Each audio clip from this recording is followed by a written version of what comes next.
pense que quelque chose de vraiment important à prendre conscience, là, c'est que notre système d'immigration est en train de complètement changer.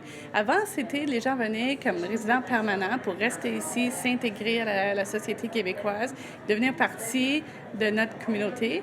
Maintenant, c'est plus de travailleurs qui viennent de façon temporaire. Ils viennent pour quelques mois, ils viennent, ils quittent encore. Ils n'ont pas la chance de s'intégrer dans notre société. C'est vraiment un changement complètement comme on est en train de virer dans une direction complètement différente. Et j'ai l'impression qu'on ne le réalise pas. Et pour moi, c'est très important parce qu'avoir des gens sur une base temporaire et leur dire qu'on vous veut pas vraiment, ça donne l'impression qu'ils ne pourraient pas avoir les mêmes droits. Ça donne l'impression que ça vaut pas vraiment la peine de faire des relations avec eux, que s'ils finissent par disparaître demain parce que l'employeur ne les veut pas, c'est pas important. Alors pour moi, si on veut faire une société qui inclut tout le monde, qu'on construit vers le futur, il faut inclure ces personnes-là, leur donner la chance de s'implanter ici, de s'intégrer et de faire des relations avec eux. Le premier constat, c'est que les flux du travail migrant temporaire sont un phénomène international qui s'élargit de plus en plus et qui montre que l'immigration permanente est de plus en plus délaissée dans les pays de l'OCDE comme le Canada au profit d'une migration temporaire, c'est-à-dire qu'on utilise de plus en plus de travailleurs étrangers pour une durée déterminée pour occuper des emplois qui, eux, sont permanents. C'est ça le constat principal à retenir, c'est que cette main-d'œuvre dite de travailleurs migrants temporaires occupe des emplois permanents qui ne sont pas des emplois. Parfois, il y a des emplois dits saisonniers, mais les emplois saisonniers ne sont pas temporaires, ce sont des emplois permanents. Et la plupart du temps, ces travailleurs occupent non seulement ces emplois saisonniers, mais occupent aussi des emplois qui, de plus en plus aujourd'hui, affectent des secteurs d'activité très diversifiés, des secteurs des services et de la technologie, par exemple, comme je l'ai dit tout à l'heure, la question du secteur financier, du secteur de l'informatique, des télécoms, des monteurs de ligne aussi, par exemple, où on a de plus en plus recours à ce type de main-d'œuvre étrangère.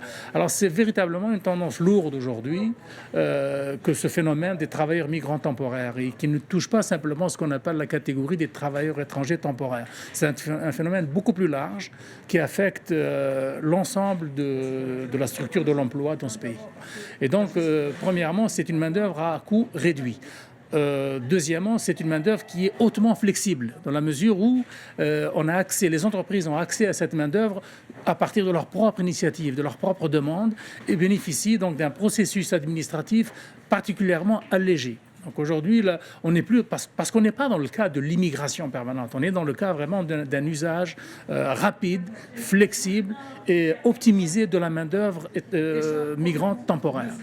Et puis je soulignerai une fois aussi, en dernière instance aussi, que c'est avec la concertation de l'État. C'est-à-dire que évidemment, ce sont des dispositifs administratifs gérés par l'État. En l'occurrence, au Canada, c'est RH, DCC et CIC, c'est Ressources humaines, Développement des compétences Canada et Citoyenneté et Immigration Canada, qui sont des ministères qui organisent la gestion de ces flux par l'intermédiaire d'agences privées de recrutement et en répondant aux exigences, aux demandes formulées par les entreprises pour cette main-d'œuvre. Les entreprises vont faire appel aux agences, aux travailleurs étrangers temporaires pour se soustraire à des coûts de cotisation de santé sécurité au travail qui ne voudront plus assumer parce que c'est des emplois de manutention, des emplois où il y a plus de risques de blessures, de troubles musculo-squelettiques ou de maladies professionnelles.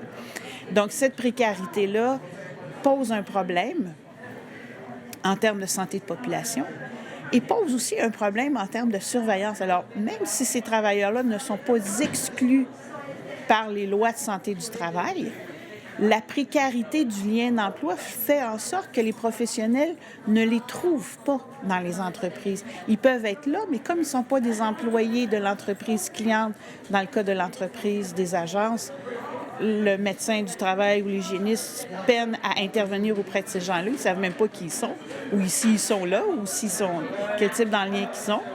Et du côté des travailleurs étrangers temporaires et même dans les travailleurs immigrants résidents, ils sont souvent dans la petite entreprise, celle qui n'est pas ciblée par les pratiques préventives de santé-sécurité au travail, sauf s'ils sont dans un risque faisant partie des 3 catégories. Mais on s'entend que les fermes, les entreprises horticoles, les petites entreprises manufacturières ne sont pas dans les 3 catégories ciblées par la CSST.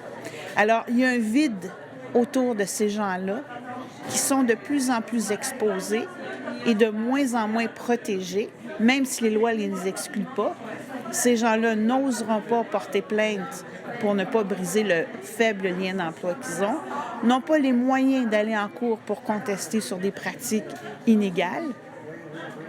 Et de toute façon, ces gens-là, leur premier souci, c'est d'essayer d'avoir une expérience professionnelle de travail et de pouvoir s'inscrire dignement comme travailleurs de toute la société.